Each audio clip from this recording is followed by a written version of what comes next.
La Caisse d'épargne Île-de-France, fière de soutenir toutes les femmes, vous présente Sud Radio. Parlons femmes, Judith Belair. Bonjour, bienvenue dans Parlons femmes sur Sud Radio, l'émission qui questionne, inspire et célèbre les femmes qui font la différence. Aujourd'hui, on fait un focus sur le Bra Day France 2025 qui se déroule le mercredi 15 octobre prochain. C'est un événement national et international organisé chaque année pour sensibiliser à la reconstruction mammaire après une mastectomie. Alors pour en parler, je suis avec le docteur Jenny-Claude Milochaud. Alors Jenny, vous êtes chirurgienne sénologue à l'Institut du Sein Paris, experte en chirurgie oncoplastique et reconstruction mammaire. Vous allez nous raconter tout ça. Bienvenue. Merci. Avec plaisir. Merci pour votre invitation, Sud Radio, Judith. Parlons femmes. Donc, Judith effectivement, Belair. je suis chirurgienne à l'Institut du Sein Paris. Je suis spécialisée dans la prise en charge du cancer du sein et de la reconstruction mammaire. Donc, nous prenons en charge à l'Institut du Sein les cancers. Nous les traitons avec traitement conservateur à chaque fois que c'est possible. Et malheureusement, dans environ 30% des cas, nous serons amenés à faire une mastectomie et alors à proposer aux patientes une reconstruction à chaque fois que c'est possible. D'accord. Alors, on va revenir sur tout ça, mais on va commencer par les questions de l'émission si ça vous embête pas, Jenny. Déjà, je vais juste vous demander ce que c'est chirurgienne sénologue. Alors, c'est une chirurgienne spécialisée en chirurgie du sein, que ce soit les pathologies bénignes ou malignes, Quelles comme que le soient les cancer. pathologies. Oui. D'accord. Alors, sur Sud Radio, dans Parlons femmes, on met les femmes au cœur du débat. Il y a des questions qui font sens et qui vont droit au but et qui vont avec. Donc, je vais vous les poser, Jenny-Claude Milochaud. Alors, est-ce que il y a une femme contemporaine qui vous inspire vraiment, c'est-à-dire qui n'est pas morte? Non, mais c'est important de le dire parce que souvent on entend Simone Veil, Simone de Beauvoir, etc. Là, je veux une femme du XXIe siècle. Est-ce qu'il y en a une autour de vous, peut-être, qui vous inspire? Le docteur Sarfati? Bon, ça me On va paraissait la rester à réponse proximité. évidente. C'est aussi elle qui vous a formé en internat, c'est ça? Alors tout à fait, elle m'a formée à la chirurgie, notamment à la reconstruction et principalement à une des techniques dont c'est une pionnière, une grande experte en France, c'est le lipofilling. D'accord. Alors qu'est-ce que c'est ça? Alors le lipofilling, c'est un prélèvement de graisse et on va traiter cette graisse et la réinjecter, pour nous ce qui nous intéresse, à la au place niveau de mettre du une sein. prothèse en fait. Ça c'est peut remplacer une prothèse, effectivement. D'accord. Est-ce qu'il y a un moment de votre parcours à vous, Jenny, où vous vous êtes dit, bah là je prends ma place, qu'il le veuille ou pas autour de moi, en tant que femme, je parle. Ah bah c'est souvent difficile en tant que femme de prendre sa place. Je pense que chacune qui nous écoutera saura que être une femme chaque jour c'est un combat. Oui. Donc en tant c'est que tous les jours chirurgienne, que vous dites ça? oui, tous les D'accord. jours je pense. Ok.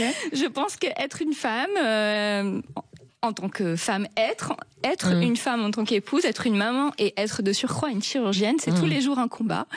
Alors en plus chirurgienne c'est un métier qui est un métier, là c'est chirurgienne, mais c'est quand même c'est très masculin en général les études de médecine à partir d'un certain degré, j'ai envie de dire. Alors, ça l'a été, fort heureusement, maintenant c'est moins vrai. De nos jours, ça s'est nettement féminisé. Parfois, c'est pas plus mal. Mais voilà, j'ai eu des grands maîtres qui m'ont formée et c'est vrai que désormais, c'est beaucoup plus féminin et peut-être aussi une médecine qui, de coup, se tourne plus vers les femmes et qui est plus à l'écoute des femmes et de leurs demandes. Bien sûr, ça c'est très important. Est-ce qu'il y a un compliment qu'on adresse aux femmes en général qui vous exaspère? Vous êtes jolie. Je suis d'accord, c'est un peu tiède. C'est ça. Voilà. C'est réducteur en fait. Ouais. On est bien plus que ça. Ouais. Est-ce que le fait d'être une femme, ça a ajouté et pas retiré quelque chose à votre force de caractère? Oui, je pense que pour moi c'est un avantage, en tout cas dans ma profession. Je pense que je suis plus à même parfois. Alors je dis pas qu'on est meilleur que les hommes, c'est pas un conflit, un combat femme-homme. Plus souple. Mais en tout cas, ou plus, on va dire à l'écoute sur certaines choses qui peuvent parfois paraître futiles pour un homme et qui pour nous en tant que femme finalement est marquant et important dans notre existence. Le rapport à l'annonce aux enfants, par exemple, quand il y a un cancer, le rapport à la notion de perte de féminité ou perte d'un organe qui peut paraître essentiellement esthétique, peut-être pour certaines personnes, mais pour nous, c'est bien plus. Alors pour certaines, elles n'ont aucun affect particulier pour leur sein, c'est important aussi de le dire, mais pour certaines femmes, c'est très important d'avoir sa féminité. C'est aussi un lien avec les enfants, l'allaitement. Enfin, c'est un élément qui a une plus grande dimension que juste d'être un sein. Si on pouvait donner, si vous pouviez donner, vous, un pouvoir à toutes les femmes du monde, un super pouvoir, ça serait quoi ? D'être libre de décider chaque jour de ce qu'elles veulent et que ce soit dans tous les domaines de leur vie. Je sais pas pourquoi, mais cette réponse revient beaucoup dans cette émission. C'est quand même, on se demande, hein. Bon, et alors si on arrêtait de parler de femmes et d'hommes et de genre, qu'est-ce qu'on dirait ? On parlerait de quoi ? On parlerait peut-être de reconstruction aujourd'hui. Voilà. On va continuer là-dessus. Alors le Bradet, ce fameux Bradet qui a lieu le 15 octobre prochain, c'est une initiative essentielle. Jenny, parce qu'il permet de rendre visibles toutes les options de reconstruction, de répondre aussi pour vous aux questions des patientes ou des femmes qui sont victimes de cancer et de les rassurer. Qu'est-ce que vous avez à ajouter là-dessus ? Pourquoi il faut des initiatives comme ça en fait ? Alors, en France, il faut insister sur cette initiative qui est la 2e édition cette année. On a fait la première édition, donc c'est un partenariat entre le privé et le public, cette édition.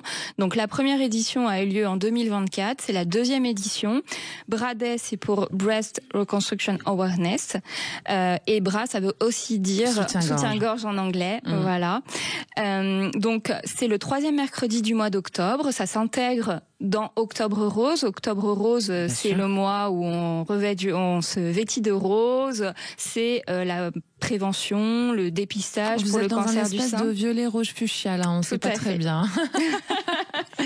J'aime bien cette couleur. Ouais, ça vous va très bien. Merci. Et du coup, c'est vrai qu'on voulait insister, autant le message d'Octobre Rose, je pense que désormais il est plutôt bien passé. Alors il faut poursuivre nos efforts, mais il y a beaucoup de manifestations, beaucoup de répercussions positives pour les femmes, d'amélioration dans leur prise en charge, de développement d'activités, on va dire annexes à la prise en charge du cancer du sein, que ce soit le sport, les soins esthétiques. Donc il faut poursuivre ces efforts, mais on trouve qu'il n'y a pas assez d'efforts à ce jour sur la reconstruction mammaire, que les patientes ne sont pas assez informées sur la reconstruction mammaire. Expliquez-nous exactement ce que c'est la reconstruction mammaire et quelles sont les différentes options pour les patientes. Alors, la reconstruction mammaire, c'est après mastectomie, donc pour cancer du sein, quand on a enlevé les seins. Voilà, toute la glande mammaire, ça peut être un ou les deux seins. Voilà. À ce moment-là, on va reconstruire le volume et l'aspect du sein. Il y a plusieurs modes de reconstruction. Schématiquement, il y a les prothèses mammaires, que tout le monde connaît un petit peu par le biais des prothèses d'augmentation, mais ce n'est pas exactement les mêmes et on n'utilise pas la même technique. Il y a les lambeaux, c'est-à-dire qu'on va utiliser les propres tissus du corps. On va utiliser par exemple le muscle du grand dorsal, le muscle dans le dos, ou la graisse et la peau du ventre qu'on appelle Dieppe, et il en existe d'autres. Mais on va rester schématique. Et le 3e mode, c'est les injections de graisse qu'on a évoquées plus tôt, donc c'est-à-dire prendre de la graisse à un endroit, en général les cuisses, les poignées d'amour, ça peut arranger parfois. Ça peut arranger tout le monde. Voilà, et les réinjecter au niveau du sein pour créer un volume. Bien sûr, les reconstructions mammaires, dans un bon nombre de cas, ce sera en plusieurs étapes. Et puis en reconstruction, il faut voir les objectifs. Certaines patientes auraient pu conserver leur aréole et leur mamelon, d'autres non. Donc il y aura peut-être des étapes aussi de reconstruction de l'aréole et du mamelon. Oui, bien sûr. Et il y a aussi des techniques de tatouage. Enfin, il y a plusieurs techniques également pour recréer un mamelon et une aréole. Comme si c'était rien passé, quoi. Je pourrais pas dire comme si c'était rien passé parce que les femmes sont forcément transformées par ce parcours. C'est pas pour rien que je vous pose cette question. Qu'est-ce qui transforme ? Qu'est-ce que vous... La première chose que vous remarquez chez une cliente qui s'en est sortie, qui a une mastectomie... Une patiente, pardon. Qu'est-ce que j'ai dit ? Une cliente, j'ai entendu. Pardon, je suis désolée. C'est la déformation professionnelle.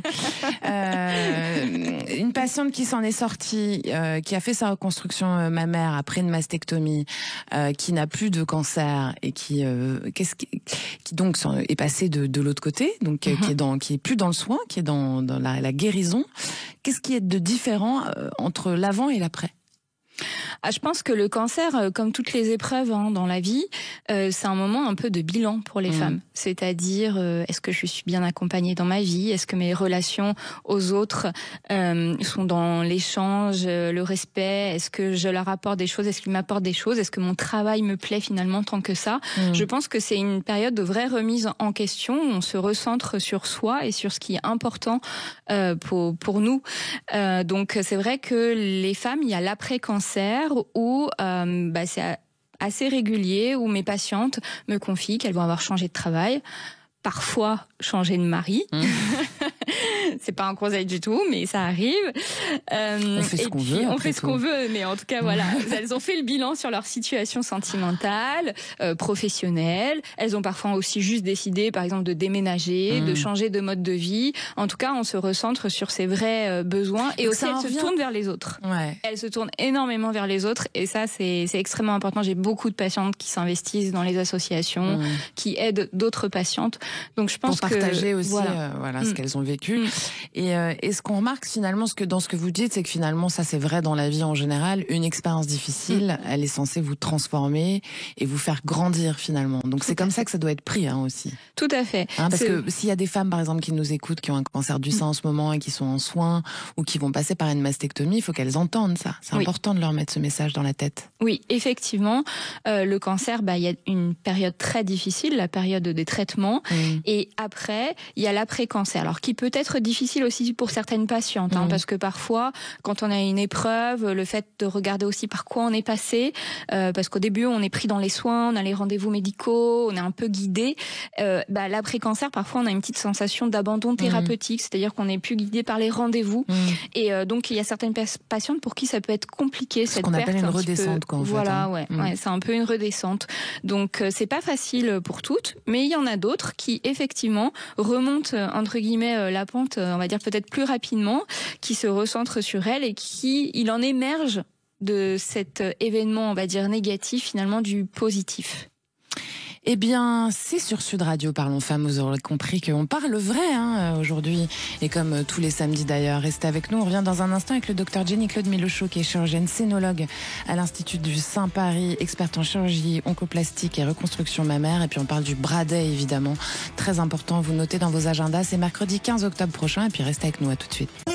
La Caisse d'épargne Île-de-France, fière de soutenir toutes les femmes, vous présente Sud Radio Parlons Femmes, Judith Belair. On parle femmes sur Sud Radio sans filtre et sans détour. Vous l'aurez compris, c'est Parlons Femmes, on parle vrai, toujours sur Sud Radio.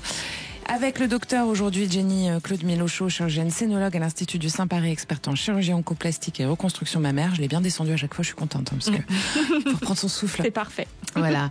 Et puis il y a aussi le Bradet, à ne pas oublier, c'est le 15 octobre prochain, dans le cadre d'Octobre Rose, on parle du cancer du sein, vous l'aurez compris. Docteur, il y a un taux de reconstruction en France qui est très faible par rapport aux autres pays d'Europe, a priori. Comment ça se fait ?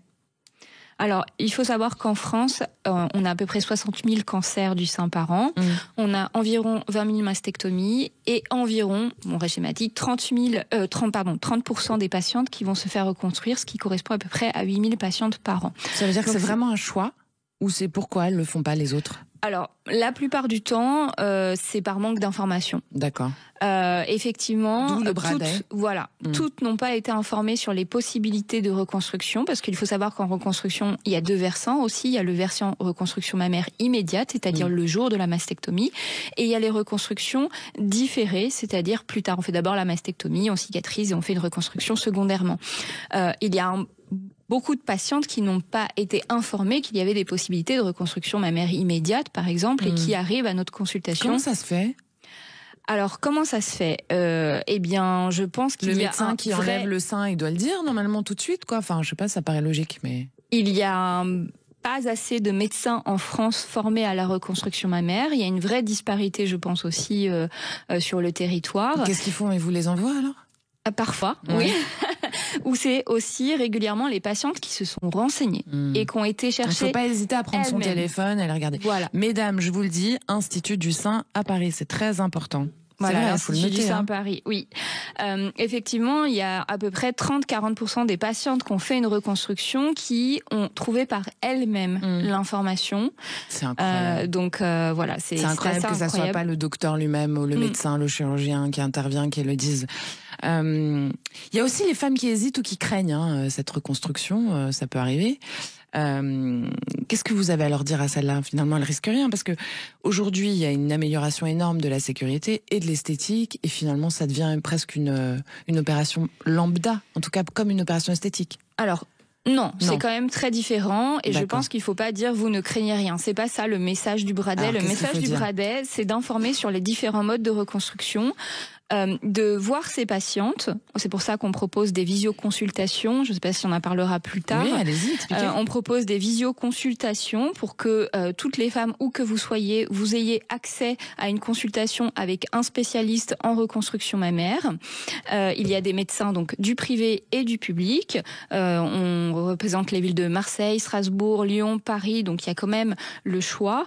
On peut, au tarif sécurité sociale, avoir une information claire. Parce que l'information, il y en a en partie sur Internet, mais ce qui va être essentiel, c'est aussi l'évaluation par un expert, puisque chaque mode de reconstruction ne va pas forcément être possible en fonction des traitements reçus et aussi en fonction de la morphologie, par exemple, de la patiente.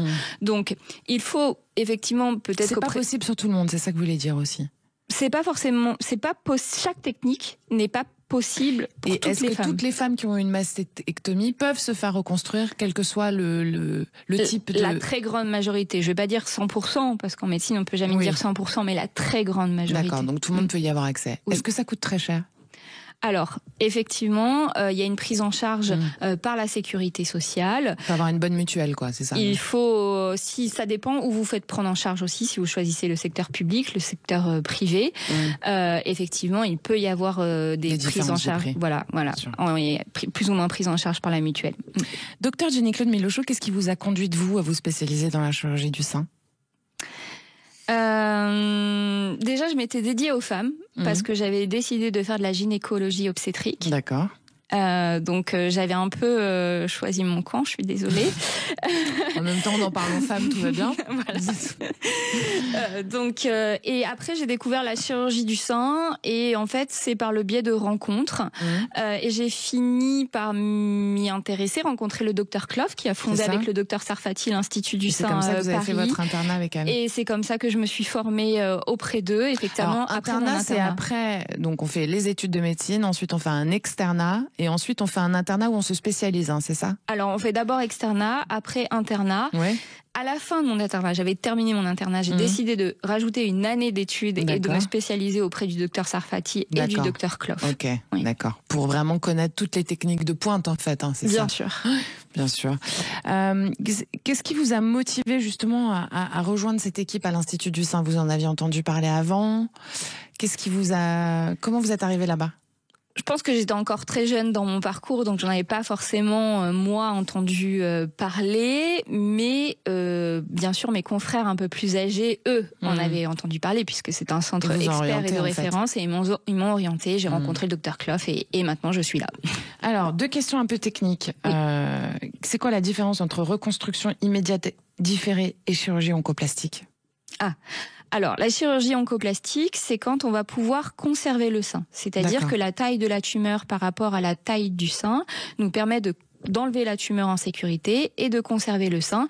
Et c'est des techniques, en fait, de chirurgie plastique appliquées à la tumorectomie. Le tumorectomie, c'est le fait de retirer la tumeur, qui s'appelle l'oncoplastie. D'accord. La mastectomie, c'est le fait d'enlever toute la glande mammaire. Donc, c'est vraiment 2 gestes différents. Oncoplastie, on conserve avec des techniques de chirurgie esthétique, plastique, je peux dire esthétique. Et de l'autre côté, la mastectomie.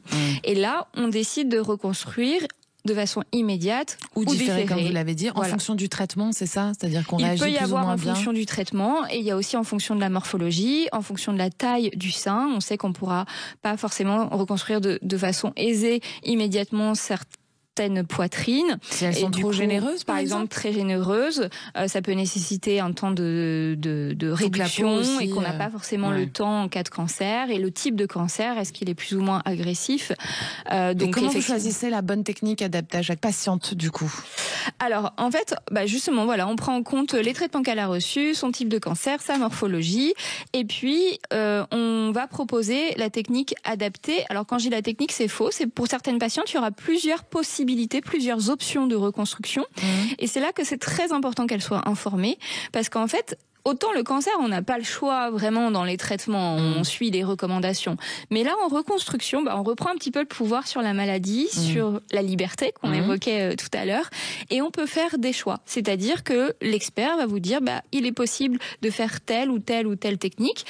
les avantages, les inconvénients de chacune, et puis après la patiente peut faire son choix éclairé après avoir reçu toute l'information.